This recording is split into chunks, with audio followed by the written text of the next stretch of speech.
creative, lovely, and kind students. Today we are going to read Not Norman, a goldfish story. Super fun, written by Kelly Bennett and illustrated by Noah Jones. Story about a kid who has a fish but isn't very pleased about having a fish. Let's get reading. Not Norman! Look, the cute little fishes.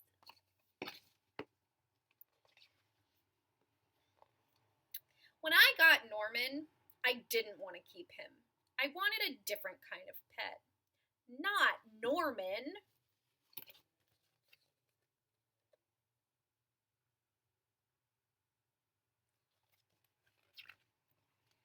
I wanted a pet who could run and catch, or one who could climb trees and chase strings, a soft, furry pet to sleep on my bed at night.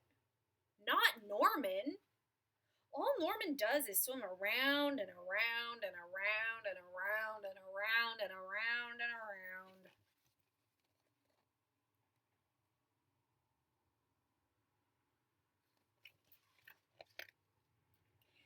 This is it, Norman, I decide. I'm trading you in for a good pet. Norman doesn't move. Not even a twitch of a fin. How can I trade him like this? No one wants a sorry-looking fish in a gunky bowl. Gunky's another way to say dirty, so his tank's all gross. When I drop Norman into his nice, clean bowl, he starts dipping and flipping and flapping his fins around. He looks so goofy, I have to laugh. Don't think that just because you're making me laugh, I'm going to keep you, I tell him. Tomorrow, you're out of here. Norman blows a stream of bubbles.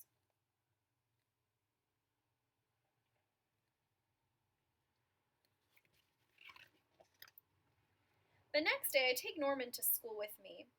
If I talk him up really good at show and tell, maybe somebody will want him. On the way there, I see my friend Austin. Austin has a real cool dog and 7 puppies. Want to swap one of your pups for Norman? I ask. Who's Norman? Asks Austin. My goldfish, I say.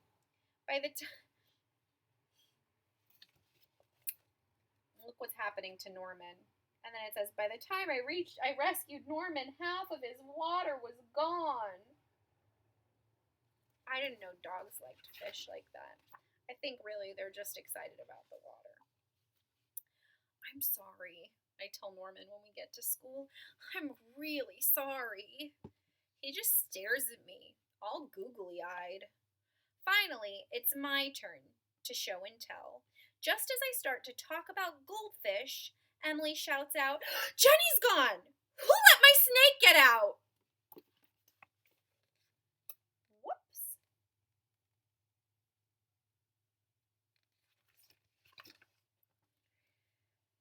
Does anyone want to hear the story of how I got Norman? Does anyone even ask to hold his bowl? No. They're all jumping and screaming and chasing the snake. Not Norman. He's looking right at me. Thanks for listening, I tell him.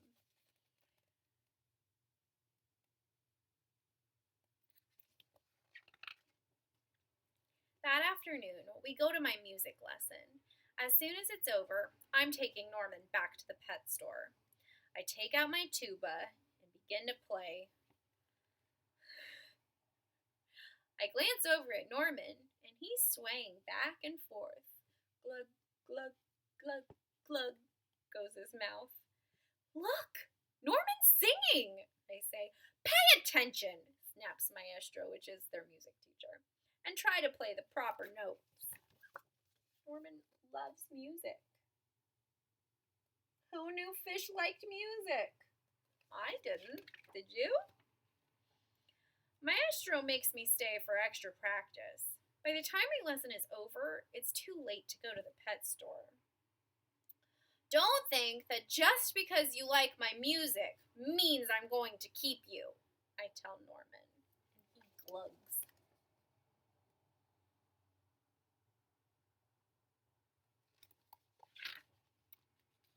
That night, I'm sound asleep when screech, screech. What's that noise? Scratch, scritch, screech. Ah, yikes! There's something at the window.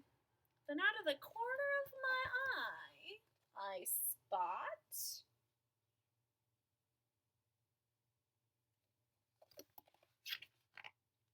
Norman.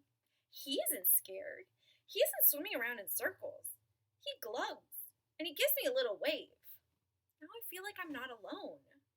Together, Norman and I slide the curtains open. It was just a broken branch. It was just a broken tree branch.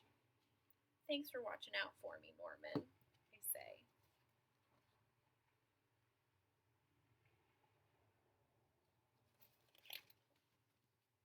On Saturday, I take Norman to the pet store, just like I said I would. I look at the cats and dogs and the snakes and birds. I look at the hamsters and mice and lizards too. They all look like good pets, but they are not Norman.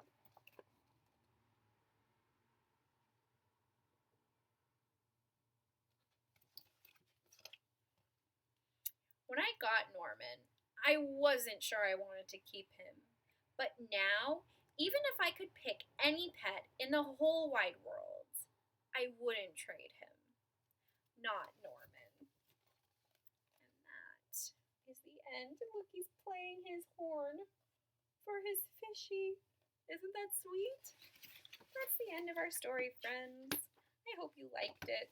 Not Norman. Does anybody have a fish at home? A fish they wish was something else?